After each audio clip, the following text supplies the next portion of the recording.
Hey everybody, Yuval here, your random Zionist Jew, trying to make sense from the philosophical Torah and put it into practical terms. This week we read Parashat Noah. In the Parasha there's an interesting topic, an interesting scene when after the flood, Noah, his wife, his sons, and his son's wife walk out of the ark. The first thing that Noah does is plant a vineyard and then make wine, and he gets drunk.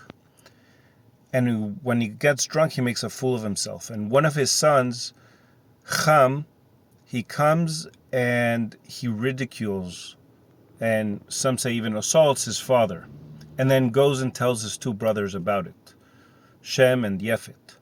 When Shem and Yefet hear about this, instead of adding to the ridicule, they come and they cover their father up. Without even seeing him, they walk backwards and put a clothes over him. And from this little scene, we learn a little bit about ourselves, right? Most of us, later on in the parasha, God says that he will not curse the earth again because of man, because the being of man's heart is evil from young. Right? So it's not only here, it's everywhere. Everywhere in the Torah, we see this over and over again. If we lean towards our natural tendencies, we go towards evil. We go towards just doing bad things and talking bad about other people. And this is something that we have to fix. If you take a child, for example, right? A child is very rude. A child doesn't know what it is to be polite. It doesn't know he or she won't know how to control themselves, right? It's something that we teach them. So our heart, the heart of a child, that he doesn't have the mental capacity or knowledge yet to act and behave accordingly, they do whatever they want, and we as parents come and teach them. So Ham in the story was still acting like a little kid, right? So our job as Jews is to overcome the evil foundation of our heart and learn the Torah, learn the mitzvot, to come and do them and then become better. And we see this all the time.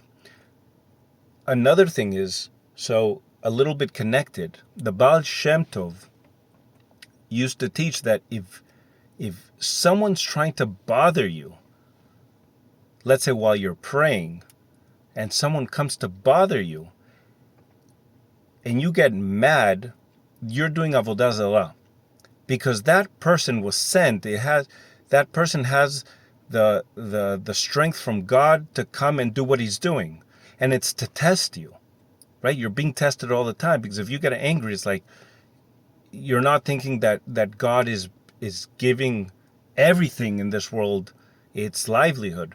So then that's avodah zarah, and we can see it everywhere. Like, let's say if I'm driving down the road and a car, like here in Israel happens all the time, a car will just stop in the middle of the road, won't let you pass, and start talking to someone on the sidewalk. Like, that drives me crazy, right? If someone's crossing the road, you stop to let someone pass, and they walk slowly, right? They're just walking step by step, one step back, two steps forward, like taking their time.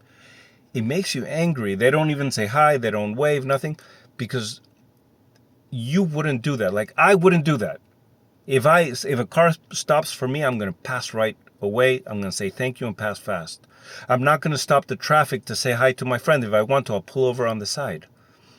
And I think as we grow higher in our spiritual endeavors, and we become closer to God, and we become more polite, more humane in every possible way, these little things bother us more. I have tons of stories, right? Also with the kids. When the kids are fighting with each other, right? The two siblings fight with each other and they come to you and they start telling, no, but he did this, no, but they did that. You don't know who to believe, and then you get really angry. It's like, I don't care.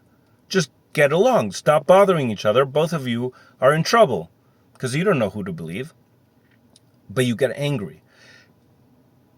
I think that's, I've passed it. I'm so far past that, right? I learned to get along with siblings or with other people a long, long time ago. So if I see someone that can't do that, I'm getting angry because it's something that I already managed to control and they haven't. And that's where we have to take a step back and have patience and not get angry, right? It doesn't mean that the other person didn't do something bad. In all my examples, they're doing something bad. But then to come and to try to change it and to fix it, right? So Shem and Yefet came and they fixed the problem. They didn't talk about it. They didn't gossip. They didn't do all these things. They came and they fixed the problem. Whereas Ham was trying to elevate that problem and gossip and be evil. So when we see something that's not to our liking, it's also a mitzvah from the Torah to come and, and even try to fix it and tell the actual person that they're doing something wrong the right way. Not to embarrass them, not to make them go anti and go the other way. But we have to have also the patience that not everyone has gone through the steps that we have. Not everyone has been elevated enough. And there's people that are much, much more elevated than us. And we expect them to have patience and explain to us so we can learn as well and strive forth. So for this parasha, that's the lesson I'm taking. To see a problem, and then in my opinion, to think about it, to understand what the problem is, to go and try to fix it without getting other people involved, without embarrassing, without getting angry. And in that way, if every single person, if every single Jew can come and start doing that, we're going to be much more focused in bringing the good out of other people and bringing the Shekhinah down to earth. And Bezrat Hashem, to bring the Mashiach be'ameinu b'meira. Sheh Shabbat Shalom. Until next week.